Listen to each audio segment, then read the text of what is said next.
Täna 31 aastat tagasi 28. septembri hommikul tabas Eestimaad šokk. Uppunud oli laev, mida peeti uppumatuks, parvlaev Estonia, mis viis endaga kaasa lausa 852 inimest.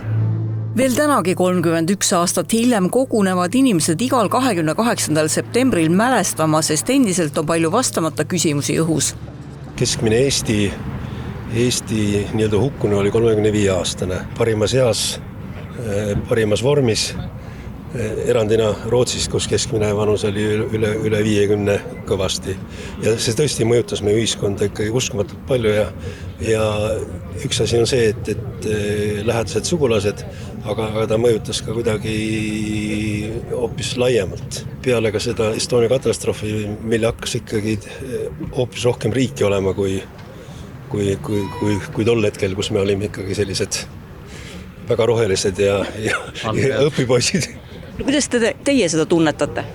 No samamoodi, kui sul ikka kaotad poja näiteks, siis ja see on muidugi igale personaalselt väga suur löök ja kõigil teistel samal ajal, eks ole, et see seob inimesi kokku ja siia tulles samuti. Et ega sellest keegi üle ega ümber ei saa ja seda see käib inimesi elu lõpuni kaasa ja üks tähelepanek on veel, et ka noor põlvkond, kes nüüd sel ajal olid noored ja ei saanud aru sellest sügavusest, siis hakkab nagu taas tulema selle juurde tagasi, et kuidas lähisugulased või isad, emad on lahkunud läbi selle lahkunud, et kuidas see mõjutab nüüd neid ka. Estonia katastroofis hukkunute omaksed ei saa kaotusest mitte kunagi üle. Valu ei pruugi olla enam nii terav, kuid mälestus ei kao. Abikaasa läks sinna Läänemere lainetesse. Tütar oli siis 8-aastane, natuke liiga vara. Tütrele oleks ema hädasti vaja olnud. Nüüd ta on muidugi suur tüdruk juba. Käite muidu igal aastapäeval siin? Käin igal aastal siin ja ikka käin. Ja, no kuigi anti need hukkunutele platsid anti sinna metsakalmistule, aga kuna naisel oli Rahumäel plats, esivanemate plats olemas, siis kivi sai sinna pandud. Tema jäi ikkagi, abikaasa jäi külma merre.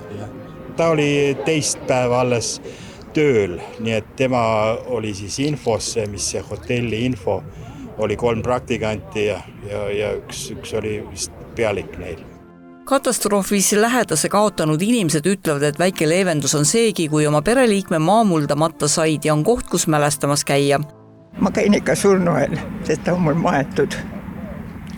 Nii, et ta leidi üleüldiselt, ta juba enne seda kuidagi tegeles selle ujumisega, et palju ta jäksab, aga üleüldiselt see oli niisugune külm ilm ja lõpptulemus oli alajahtumine, nii et ta ikkagi saadi sealt päris rannaveerelt juba ta kätte. Kui vana teie poeg oli? 22. Elu läheb edasi, aga ikka need hetked ikka tulevad sellised rasked hetked. See on ikka eriline asi nii-öelda. No teil on tütar ka kaasas, et vanaema teie vist üldse ju ei mäleta, te olete liiga noor selleks. Jah, olen tõesti, ei ole kohanud varem, kahjuks. Ja see on ju väga paha tunne tegelikult. On küll, jah. See on väga suur katastroof ja kahju sellist asjad juhtuvad veel ja inimkond õpib ja maailm läheb iga päev paremaks, mina olen niisugune optimist ja Estonia vrakk lebab 31 aastat hiljem endiselt merepõhjas ning endiselt ümbritseb laevahukku saladuste loor ja hulk vandenõuteooriaid. Lähedaste küsimustele pole vastuseid andnud ka uus, seni veel pooleli olev uurimine.